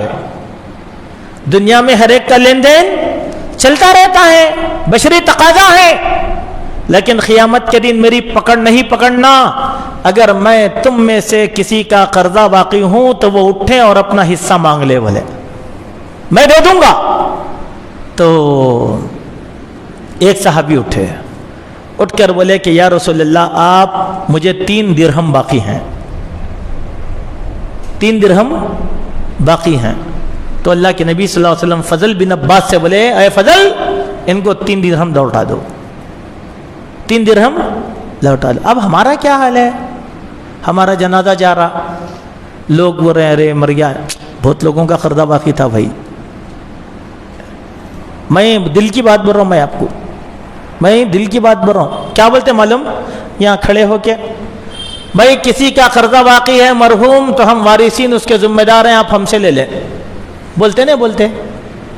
یہ تعلیم ہے، یہ بولنا چاہیے. اب وارثین ذمہ داری لے لیا بعد امام صاحب نماز پڑھا دیے جنازے کی. اب ایک آدمی گیا حقدار, ارے بھائی تمہارے ابا کو میں پیسے دیا تھا, آپ کا کام کیا ہے معلوم, فوراً دے دا اللہ. کتنے بھائی؟ دے لو خلاص. کیوں؟ میرے ابا کو پھنسانا نہیں ہے, میرے کو پھنسانا نہیں ہے, چھڑانا ہے نا. اب میں کیا کروں والا؟ ایسا کب لیے تھے؟ کچھ بھی چٹھی لکھ کے ہے کیا؟ گواہ کون ہے؟ آپ تعجب کریں گے, یہ میں مذاق کی بات نہیں کر رہا ہوں, یہ خود میرے ساتھ ہوا سو ہے. میں بولا چھوڑ دو بھائی, نہیں چاہیے میرے کو پیسے, اب آخرت میں مل جاتے پیسے, چھوڑ دیجئے. ایسا کرتے لوگ. یہ بہتر ہے بھروسہ مت کرو اولاد پہ, اولاد شرافت سے دے دیں گی پیسے بول کے. ہاں کیا کرو, زندگی میں اپنا چکا لو, نہیں تو ایک کاپی بنا کے لکھ کے رکھو, اس کے اوپر میں شفیع بھائی کا باقی ہوں, میں جمیل بھائی کو اتنے پیسے فلاں تاریخ کو لیا تھا, ادا کرنا ہے, تاکہ بعد میں وہ کاپی دیکھ کے بچے لے آ کے دے دیں گے. وراثت کی تقسیم پورے تقسیم کر لیتے, لیکن باپ کا قرضہ ادا کرتے. ارے اور ایک کمال کی بات, لوگ سوال کر کے کیا کرتے معلوم, آخر میں وراثت تقسیم ہونے کے بعد ایک نیا سوال کھڑا کرتے, ہمارے والد صاحب شادی کے وقت 500 روپے مہر رکھے تھے لیکن نہیں دیے, اب کیا کرنا, کون دینا پیسے؟ تو کون دینا کیا ہے؟ وراثت تقسیم ہونے سے پہلے اماں کا حق دے دینا. تو لینے وہ زمانے کے 500 روپے تھے نا, اب کیا حساب سے دینا, اب کیا حساب سے دینا؟ بے شک صحیح بات ہے, وہ زمانے میں 500 روپے میں گھر آتا تھا, 500 روپے میں مکان آتا تھا نا بھائی وہ زمانے میں. تو اب اس کے شایان شان ماں کا مہر واپس کرنا, بعد میں وراثت تقسیم کرنا. ایک صاحب اپنی جماعت کے بلال علیہ مول صاحب اگر ویسا دے دیے بولتے وراثت کچھ بھی نہیں بچتی ہماری, کوئی بات نہیں ہے, باپ کا قرضہ بڑھ کے ہے یا وراثت بڑھ کے ہے؟ باپ کا قرضہ بڑھ کے ہے نا, چاہے اماں کے چلانے دو, وہ پھر پلٹ کے آپ کچھ ملنے والا ہے ماں کی طرف سے, مگر باپ کا بوجھ تو کم ہو جائے گا نا. ایسی حماقت کے سوالات کرتے. اسی لیے ہم لوگوں کو نصیحت کرتے کہ مہر باقی رکھوش مت, قرضہ ہے وہ صدقہ ہے, باقی رکھتے آپ, صدقہ ہے صدقہ باقی رکھیں گے نہیں تو بعد میں اولاد جو ہے اس قسم کی حرکتیں کرتے رہتی. ہمارے ایک اونر تھے ہماری کتابوں کی دکان کے, بیچاروں کا انتقال ہو گیا, تو ان کے پاس ڈپازٹ ہمارے 50,000 روپے تھے, سب ہو گیا. ہم بھی نہیں پوچھے پہلے, کیوں پوچھنا بول کے, جب ان کے بچوں کا غم ہوگا کرایہ لینے آئیں گے تو بولیں گے, بہرحال ہو گیا کرایہ لینے آئے تو جب بولے تو یہ سوالات رکھے انہوں, گنوایا ہے تو لے لے کے آؤ, وہ لے لے کے آؤ, یہ لے لے کے آؤ. تو ہم بولے کہ نہیں, آپ کی جگہ ہم خالی کر دیتے ہیں, آپ 50,000 روپے رکھ لیجئے, کوئی حرج کی بات نہیں ہے. نہ آپ چھوٹے, آپ بڑے ہوتے نا ہم چھوٹے ہوتے, لیکن ایک بات یاد رکھو, تمہارے ابا کی آخرت پھنسی ہوئی ہے. نہیں بولے خرم بھائی آپ اتنا بولے بول کے میں 10,000 روپے دے سکتا ہوں, اس سے بڑھ کے نہیں دے سکتا ہوں. تو ہم بولے کہ 10,000 بھی نقو کر بھائی, ضرورت ہی نہیں ہمارے کو. ایسے سوالات کھڑا کرتے لوگ, اور یہ ہمارے پاس بھی ہے, ایسا مت سمجھو ہمارے پاس نہیں ہے, ہمارے پاس بھی ہے تربیت کی کمی. لیکن اللہ کے نبی کیا کرے, فضال دے دو. اللہ کے نبی ادا کر دیے نہ کر دیے, یہ تیسرا عمل تھا اللہ کے نبی. چوتھی بات کیا تھی؟ آخری وقت کی باتوں میں سے ایک بات یہ تھی, اللہ کے پیارے نبی صلی اللہ علیہ وسلم نے تمام صحابہ کو اس بات کی نصیحت کیا, اے صحابیوں میں تم کو نصیحت کرتا ہوں کہ انصار کی اقدار کا خیال رکھنا, کبھی بھی انصار کو ذلیل اور رسوا نہیں کرنا. بولے صحابہ کی جماعت انصار, جنہوں نے مدینہ میں اللہ کے نبی کی مدد کی, جان کے ذریعے سے, مال کے ذریعے سے, ہر طریقے سے اللہ کے نبی صلی اللہ علیہ وسلم کی مدد کی. صحابہ کو اپنا بھائی بنا لیا, مہاجرین کو ان پر جان نچھاور کیا. تو اللہ کے نبی نے کہا میں نے سب کا حق ادا کر دیا ہے, لیکن انصار کا حق ابھی میرے اوپر باقی ہے. لہذا تم میں کے جو کل حکمران بنیں گے, انصار کے عزت داروں سے کچھ لینا ہے لے لینا, لیکن انصار کے غریبوں کو معاف کر دینا. ان کا مواخذہ نہیں کرنا. یہ احسان ہے ان لوگوں کا جن کا احسان میں باقی. اس سے معلوم کیا ہوا, اب تو انصار نہیں ہے نا, ہے کیا انصاری؟ ایک حدیث میں اللہ کے نبی نے کہا چلتے زمانہ انصار کی تعداد آٹے میں نمک کے برابر رہ جائے گی. بولے اب نہیں ہے انصار, لیکن اس سے ایک تعلیم ملی. وہ تعلیم کیا ہے؟ جو تعلیم سے ہم نابلد ہے, ایسے خاندان, ایسے قبائل جنہوں نے کسی علاقے میں دین کی آبیاری کی, اللہ کے دین پر احسان کیا, اللہ پر احسان کیا. احسان ہے یہ, اللہ احسان بولتے ہیں اس کو, سمجھے, حل جزاء الاحسان الا الاحسان, یہ احسان ہے. آئے, دین کی آبیاری کی, لوگوں کے گالیاں کھائے, جماعت تشکیل دیے, مسجد تعمیر کر دیے. ان کے خاندانوں کا اکرام ہونا چاہیے.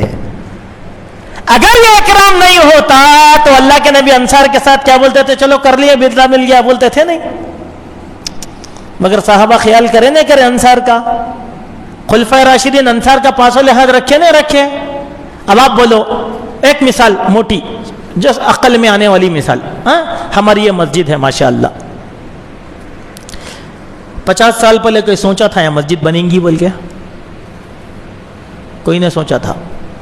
مگر 2-3 جنونی فکر مند بوڑھے تھے, غیرت والے تھے, لڑے جھگڑے, پولیس ہوا, مارا کھائے, گالیاں کھائے, جوتے کھائے, ذلیل کیے گئے, رسوا ہوئے, لیکن مسجد بنائے نہیں بنائے.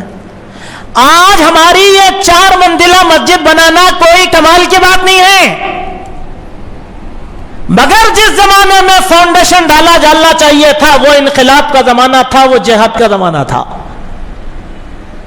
اب ان کے خاندانوں کی عزت ہونا چاہیے. کیوں؟ ان کے باپ دادا کی محنتوں کا نتیجہ ہے. آج ہمارے پاس کیا کرتے ہیں, نئے نویلے آئے, بولے پرانوں کو کاٹے اور پھینک دیا. ہر جگہ یہی حال ہے, ہر جگہ یہی حال ہے. اللہ کے نبی یہاں پہ بتلا رہے ہم لوگوں کو, اللہ کے نبی تربیت دے رہے. انصار کا احسان میں ادا نہیں کر سکا, اور میں آپ کو اب بات بتلاتا ہوں پورے شہر کے بارے میں, خصوصاً ہماری اس مسجد کے بارے میں. اگر یہ مسجد 10 منزلہ ہو کر 1 لاکھ مصلی بھی اگر بن جائیں گے, ان بوڑھے 4-5 لوگوں کا احسان ادا نہیں کر سکتے. یہ واقعہ اللہ کے نبی نے انصار کا نام لے کر اتنا بڑا پیغام دیا ہم لوگوں کو, اور اب ہم کیا کر رہے ہیں؟ مسکے میں سے بال کی طرح نکال کے پھینک دے رہے ہیں. نہیں, وہ پرانے لوگ ہیں بھائی, ان کی قدردانی کرو, ان کی وجہ سے یہ تعمیر ہوئی ہے یہ چیز. اگر وہ جد و جہد نہ کرتے تو ہوتا, صحابہ قربانی نہ دیتے تو اسلام ہمارے ہاتھ میں آتا تھا. جن لوگوں نے جان کا نذرانہ دیا ان کی جانوں کا مرہون منت ہے اسلام, ان کی قدردانی ہونی نہیں ہوں گی. یہ چیز اللہ کے نبی صلی اللہ علیہ وسلم نے اپنے آخری وقت میں سکھایا. اس کے بعد اللہ کے پیارے نبی جناب محمد رسول اللہ صلی اللہ علیہ وسلم نے اپنے انتقال سے پہلے 5ویں نصیحت یہ کی. کیا تھی 5ویں نصیحت؟ اے لوگو, ابو بکر میرے محبوب ہیں, ان سے میری دینی اخوت ہے, اور یاد رکھنا میں نے ہر ایک کا احسان ادا کر دیا ہے, لیکن ابو بکر کا احسان میں نے ادا نہیں کیا. پھر اس کے بعد کیا بولے؟ اس مسجد کے سارے دروازے جو مسجد میں کھلتے ہیں مکانات کے, وہ سارے دروازے بند کر دیے جائیں سوائے ابو بکر کے دروازے کے. یاد رکھنا, ابو بکر کا دروازہ نہیں بند کرنا والے. اعزاز ابو بکر کو, اللہ کے نبی کی نصیحت پر آخری اعزاز. بولے سارے دروازے بند لیکن ابو بکر کا دروازہ کھلا رہے گا. کیوں بولے؟ سوچ کے دیکھو. جب اللہ کے نبی صلی اللہ علیہ وسلم نبوت کا اعلان کرے تو سب سے پہلے ایمان کون لائے؟ ابو بکر. جب مکے میں اللہ کے نبی کو مار رہے تھے تو بچائے کون؟ ابو بکر. یہی نہیں بلکہ جب معراج کے واقعے کو اللہ کے نبی صلی اللہ علیہ وسلم نے بیان کیا تو لوگوں نے مذاق اڑایا. تصدیق سب سے پہلے کون کرے؟ ابو بکر. یہی نہیں جب اللہ کے نبی صلی اللہ علیہ وسلم کو ہجرت کا حکم ہوا تو کس کے گھر گئے؟ ابو بکر کے. توشہ کہاں بنا گیا؟ ابو بکر کے پاس. اونٹنیاں کس کی استعمال ہوئی؟ ابو بکر کی. غلام کس کے استعمال ہوئے؟ ابو بکر کے. کتنے بڑے کام کرے ابو بکر, کتنے بڑے کام کرے. تو اللہ کے نبی کیا بولے؟ اچھا اپنی لخت جگر نور ندر ام المؤمنین عائشہ کو اللہ کے نبی کے نکاح میں دے دیا. احسان تھا نہیں تھا؟ احسان. تو اللہ کے نبی کیا بولے؟ میں نے ہر ایک کا احسان ادا کر دیا سوائے ابو بکر کے احسان کے. جب تک ابو بکر زندہ رہیں گے کوئی بھی ان کے ساتھ زیادتی کا معاملہ نہیں کرے گا. صحابہ کرام نے پاس و لحاظ رکھا نہیں رکھا؟ اللہ کے نبی کے بعد سب سے محترم شخصیت اسلام کے لیے کون ہے؟ ابو بکر, جن کے بارے میں حدیث میں کیا کہا گیا؟ 8 دروازوں سے اللہ تعالیٰ ابو بکر کا استقبال کرے گا. جنت کے 8 دروازے ابو بکر کے لیے کھول دیے جائیں گے. جس دروازے سے چاہے ابو بکر داخل ہو سکتے ہیں. اعزاز کسی کو ملا نہیں. اس سے بھی یہی بات معلوم ہو رہی, دین کی قداور شخصیتیں قربانی دینے والی جو ہیں ان کا احترام ہمیشہ پاس و لحاظ رکھنا چاہیے. چلیے ٹھیک ہے. اس کے بعد اللہ کے نبی صلی اللہ علیہ وسلم کی چھٹی نصیحت تھی. وہ کیا تھی؟ اللہ کے نبی نے کہا اے صحابیو ایک کاغذ اور قلم لے کر آؤ, میں تمہیں کچھ ایسی چیزیں لکھ کر دے دیتا ہوں جس کے بعد تم اختلاف نہیں کرو گے, متحد اور متفق رہو گے. سبحان اللہ, کتنی پیاری بات اللہ کے نبی نے کہا تھا. ہو گیا یہ جب اللہ کے نبی صلی اللہ علیہ وسلم شدید تکلیف میں تھے اور یہ کہہ رہے تھے تو عمر رضی اللہ عنہ نے کہا کہ اے لوگو, اللہ کے نبی کافی تکلیف میں ہیں, آپ کو تکلیف مت دو, ہمارے پاس اللہ کی کتاب ہے, ہم اس پر عمل کر لیں گے, یہ ہمارے لیے کافی ہے. تھوڑے لوگ کیا کریں, عمر کی مخالفت کرے. تھوڑے لوگ کیا کریں, آوازیں بلند ہو گئے, اب عمر نے جو کہا وہی بات کہا. اب اللہ کے نبی کی تکلیف میں اضافہ ہو گیا تو اللہ کے نبی کیا بولے, چلو تم لوگ لڑ رہے ہیں یہاں سے, خوب نہیں, میرے پاس سے اٹھو اور باہر نکل جاؤ, بلکہ باہر ہکال لیا. اس سے کیا معلوم ہوا, صحابہ لڑے نہیں, اللہ کو مقصد ہی نہیں تھا کہ امت کو جمع کرنا. اللہ تو آزمانا چاہ رہا تھا 72 فرقوں کو جہنم میں ڈال کے. حق کے فرقے کی تلاش میں اللہ تعالیٰ لوگوں کو محنت اور مشقت میں لگا رہا تھا. اب ایگزام دینے طالب علم کتنی محنت کرتا. اگر اللہ کے نبی وہ دکھ دیتے تو سب جنے عمل کر لے کے جنتی ہو جاتے تھے نا. پھر آزمائش کس کی تھی؟ دیکھو اللہ کے نبی 3 دعائیں اللہ سے کرے. آپ جو سنے ہوں گے نا حدیث, 3 دعائیں اللہ سے کرے. کیا بولے, اے اللہ میری قوم کو اجتماعی عذاب سے محفوظ فرما. تو اللہ تعالیٰ بولے ٹھیک ہے کوئی بات نہیں, تمہاری قوم پہ اجتماعی عذاب نہیں آئیں گا, انفرادی آئیں گا, اجتماعی نہیں آئیں گا. یا قتل عام ہوں گا, وہاں پر پانی میں ڈوب کے مریں گے, یا بستیاں گر کے مریں گی, یا فاقہ کشی میں مریں گے, ایسا ہوں گا. لیکن جیسا عاد اور سمود مرے ایک ساتھ ویسا اللہ تعالیٰ ان کی گرفت نہیں فرمایا. ان میں سے ایک دعا تھی اللہ کے نبی کی. وہ کیا تھی؟ وہ یہ تھی کہ اے اللہ میری قوم کو متحد اور متفق فرما. اللہ قبول ہی نہیں کرے دعا کو. کیوں قبول نہیں کرے؟ کیوں قبول نہیں کرے؟ اللہ کو مقصود تھا 73 فرقے بنا کر ایک فرقے کو حق پر غالب کرنا. اب ظاہر بات ہے حق پر آنے کے لیے تحقیق کرنا نہیں کرنا, محنت کرنا نہیں کرنا, یہ ہوم ورک کے لیے اللہ تعالیٰ امت کو وہاں پر بھی اختلاف میں ڈال دیا. اس سے معلوم کیا ہوا, آپسی اختلافات سماج کو خوبیوں اور بھلائیوں سے محروم کر دیتے ہیں. یہ بات سمجھو. بات یہ ہے آج ہمارے آپسی اختلافات ہیں نا, ہم خوبیوں سے محروم ہو گئے, نہیں ہو گئے, خوبیوں سے ہم لوگ محروم کر دیے گئے. کیوں؟ آپ ہر بات میں لڑتے, ہر بات میں لڑتے, ہر بات میں لڑتے, ہر چیز میں میں لڑائی. یہ لڑائی کو اللہ کے نبی نفرت کی نظر دے کے بولے چلو تم لوگ جائز کریں, باہر چلو, بولے باہر نکلیے. کیوں؟ اللہ کے نبی پر تکلیف کی شدت بہت زیادہ بڑھ گئی تھی. اس کے بعد کیا ہوا, ایک اور نصیحت, 8ویں نصیحت جو اللہ کے نبی صلی اللہ علیہ وسلم نے کی تھی وہ یہ تھی کہ آپ صلی اللہ علیہ وسلم کی وفات سے 4 سال پہلے اللہ کے نبی 4 دن پہلے, وفات سے صرف 4 دن پہلے, دیکھیے 11 دن سے شروع ہوئی بات 4 دن تک آ گئی. 4 دن پہلے اللہ کے نبی نصیحت کرے. کیا بولے, اے لوگوں سنو, اوصی باخراج الیہود والنصارى والمشرکین من جزیرۃ العرب. میں تم کو اس بات کی نصیحت کرتا ہوں یہود نصارہ اور مشرکین کو جزیرہ عرب سے باہر پھینک دو. بولے آج کے بعد جزیرہ عرب کے اندر غیر اللہ کی عبادت نہیں کی جائے گی. آج کے بعد غیر اللہ کا کوئی عبادت خانہ عرب کی سرزمین پر باقی نہیں رہے گا. خلفائے راشدین نے عمل کیا اور جزیرہ عرب سے مشرکین کو اور سارے کے سارے لوگوں کو پاک اور صاف کر دیا.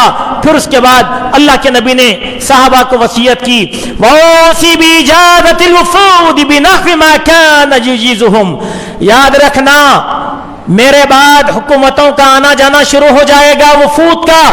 کسی کے بھی وفود آئیں گے تو ان کی عزت کرنا, ان کا اکرام کرنا, ان کو تحفے اور طوائف سے نوازنا. والے سبحان اللہ.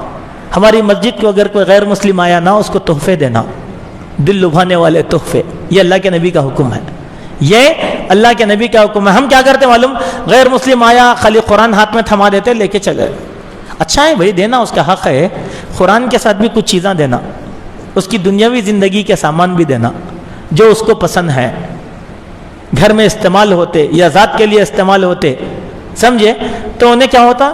اس کا دل ہمارے بارے میں نرم ہوتا۔ اللہ کے نبی بولے یہ کام کرو۔ پھر اس کے بعد اللہ کے نبی صلی اللہ علیہ وسلم نے فرمایا کہ دیکھو میں تم کو اس بات کی نصیحت کرتا ہوں کہ تم اللہ کی کتاب اور میری سنت کو لازمی پکڑے رہنا۔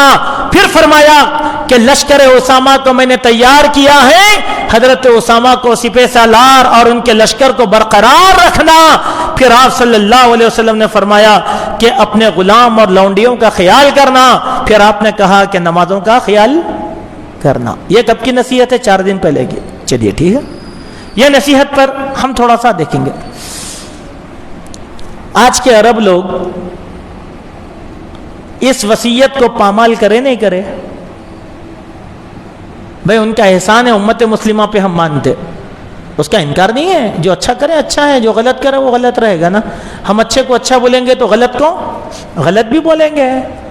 دیکھیے اب کیا ہو گیا، یہودی آباد ہو رہے ہیں عرب میں،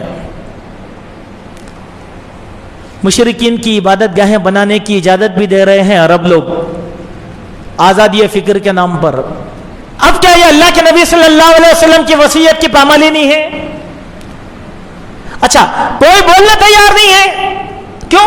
عرب کا پیسہ ہے، اگر بولیں گے تو مسئلہ ہو جائے گا، اسی لیے نا اندر بھی بولنے تیار نہیں ہیں، باہر بھی بولنے تیار نہیں ہیں۔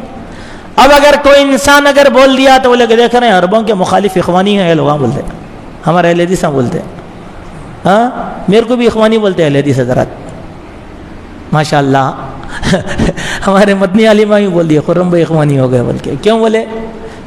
عجیب بات، غلط کو غلط بولو میرے بھائی، غلط کو غلط بولو، تمہارے گھروں میں عبادت شروع ہو جائیں گی ورنہ غیر اللہ کی۔ ایک زمین کو اللہ تبارک و تعالیٰ نے پاک اور صاف کر دیا نبی کے ذریعے سے، لیکن آج 200 ایکڑ کے اوپر وہاں پر مندر بن رہی نہیں بن رہی۔ بولے براڈ مائنڈڈ ہے عرب، آج کے عرب بڑے ذہین ہو گئے، براڈ مائنڈڈ ہو گئے۔ بولے کیا کر رہے ہیں؟ پورے یہودیوں کی آبادی بسا رہے ہیں خطے کے اندر، جن کو اللہ کے نبی نے محنت کر کے نکال باہر کیا تھا، جنہوں نے اللہ کے نبی کا عرصہ حیات تنگ کر دیا تھا۔ ہو رہا نہیں ہو رہا؟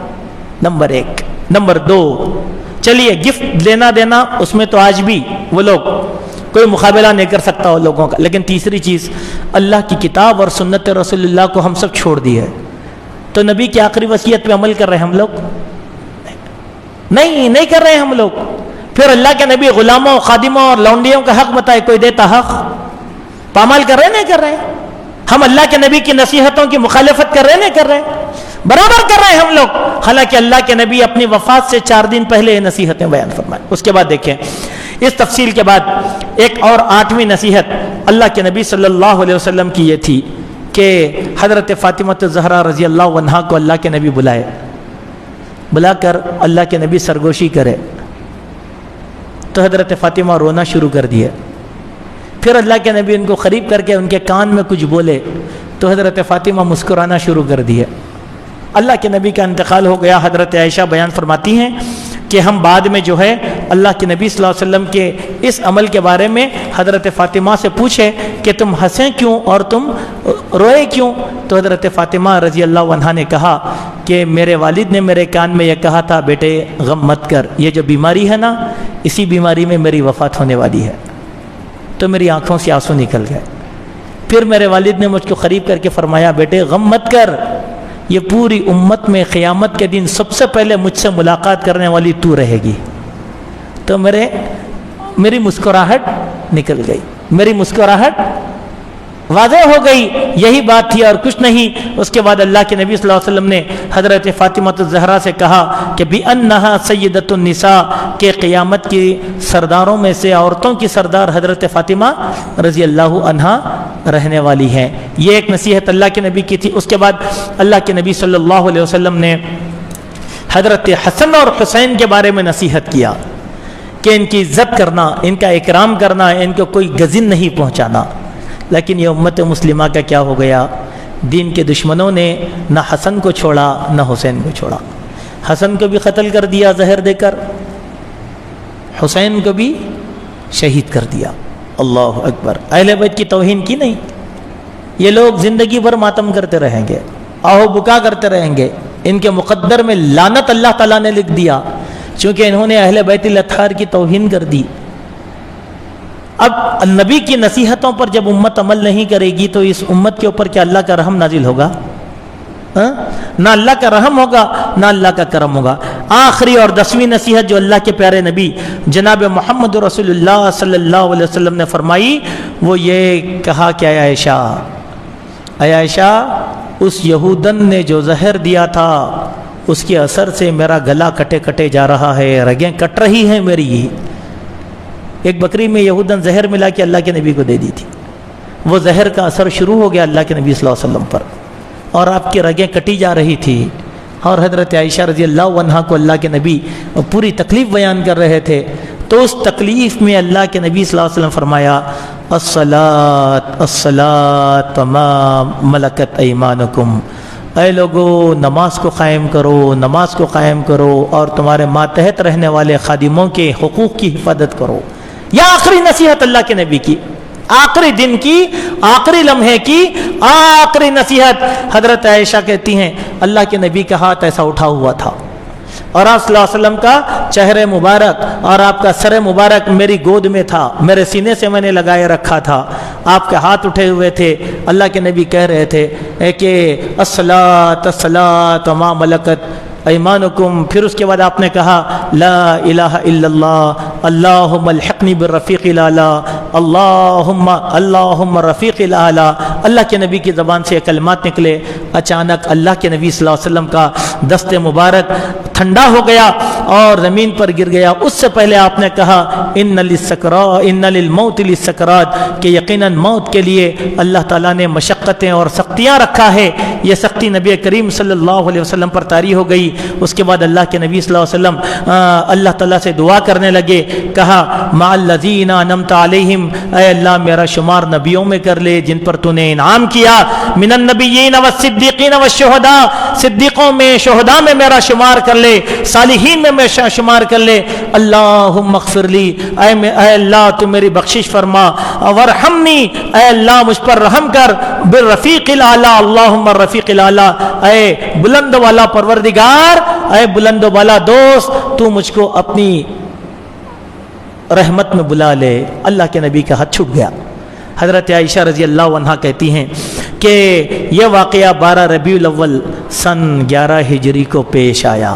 نبی کی آخری نصیحت، نبی کی یہ آخری نصیحت، یہ 10 نصیحتیں میں نے آپ کے سامنے کیا، ٹھیک ہے؟ اب امت کیا کر رہی ہے؟ نصیحتوں پہ عمل کر رہی۔ بولو کوئی علماء امت کو سیرت کے جلسے کے نام پہ نبی کا آخری وقت بیان کر رہے ہیں، بھیڑ بنے ہوئے کیا کہہ رہے ہیں کہ تم جو ہے وفات کا دن رکھ لو، ہم تو جشن منائیں گے۔ بولے ارے اللہ کے بندو، پوری دنیا پہ غم طاری ہوا تھا، آج پوری امت نکل کر جشن منا رہی ہے، سڑکیں آبادیاں ساری کی ساری رونق کی جا رہی ہے، چیخ رہے ہیں چلا رہے ہیں۔ یہ کون سے نبی کی محبت ہے بتلائیے؟ کیوں؟ اس دن صحابہ پر غم طاری تھا۔ غم کی 2 مثالیں میں آپ کو دیتا ہوں۔ کیا مثال؟ کہ غم کے عالم میں حضرت فاطمہ الزہرا رضی اللہ عنہا نے کیا کہا تھا؟ یا ابتاہ اجاب ربا دعاہ، اے میرے ابا جان، آپ نے اللہ کی پکار پر لبیک کہا، من جنت الفردوس مأواہ، آپ کا ٹھکانہ جنت الفردوس ہو، یا ابتاہ الی جبرائیل نعاہ، اے ابا جان ہم جبرائیل امین کو آپ کے وفات کی خبر دے دیتے ہیں۔ اور ایک حدیث میں ہے حضرت فاطمہ رضی اللہ عنہ نے فرمایا کہ میرے والد کی وفات کے بعد مجھ پر جو غم طاری ہوئے، اگر وہ غم کسی پہاڑ پر گر جاتے تو پہاڑ ریزہ ریزہ ہو جاتا۔ اللہ اکبر۔ حضرت فاطمہ کی آنکھوں سے آنسو نکل رہے ہیں۔ لوگوں نے کہا کہ فاطمہ تم بھی رو رہی ہو، تمہارے ابا نے رونے سے منع کر دیا۔ کہا میں اسی لیے نہیں رو رہی ہوں کہ میرے والد وفات پا چکے ہیں، میں اسی لیے رو رہی ہوں کہ آج زمین سے آسمان کا رشتہ ختم ہو گیا۔ دیکھیے آپ، لوگوں کو عقل نہیں ہے مسلمان کیا کر رہے ہیں معلوم ہے؟ ارے زمین سے آسمان کا رشتہ ختم ہو گیا تو صحابہ نے غم منایا، غم سے نڈھال پڑے ہوئے تھے صحابہ۔ عمر رضی اللہ عنہ تلوار کھینچ لیے، کھینچ کر کیا بولے اگر کسی نے کہہ دیا کہ محمد وفات پا چکی ہے اللہ کی قسم گردن نکال دوں گا بولے۔ ابو بکر کے آنسو جا رہے ہیں، علی کے آنسو جا رہے ہیں، صحابہ غم سے نڈھال ہیں۔ حضرت بلال رضی اللہ عنہ اذان دینا چھوڑ دیے۔ بلال سے پوچھا گیا بلال اذان کیوں نہیں دے رہے ہو؟ بلال کہنے لگے اب میں اشہد ان محمد رسول اللہ کہہ کر کس کا چہرہ دیکھوں گا۔ اب آپ بولو صحابہ کو غم تھا کیا خوشی تھا؟ صحابہ دیگے بنا کر کھائے تھے۔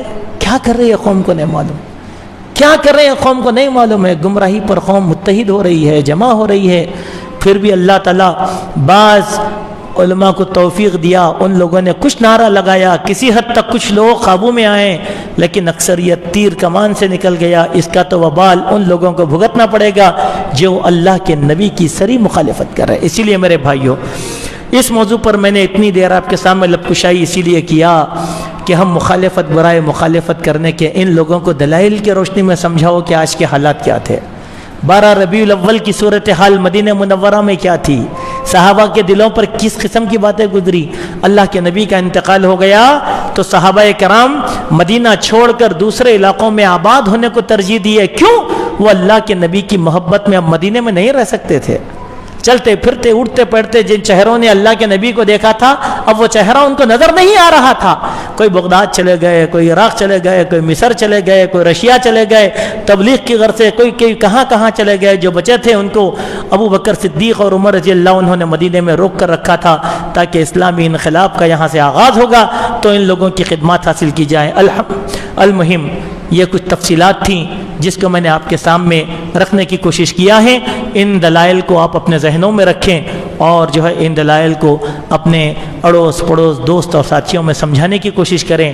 لگاتار محنت کرنے سے لوگوں میں اصلاح ہو سکتی ہے، ایسا نہیں یہ لوگ نہیں سدھریں گے، لیکن لگاتار محنت کریں، آہستہ آہستہ آہستہ یہ جو ہے بادل چھٹ جائیں گے، پھر لوگوں کے بیچ میں دین کی نئی کرنیں انشاءاللہ طلوع ہونا شروع ہو جائے گی۔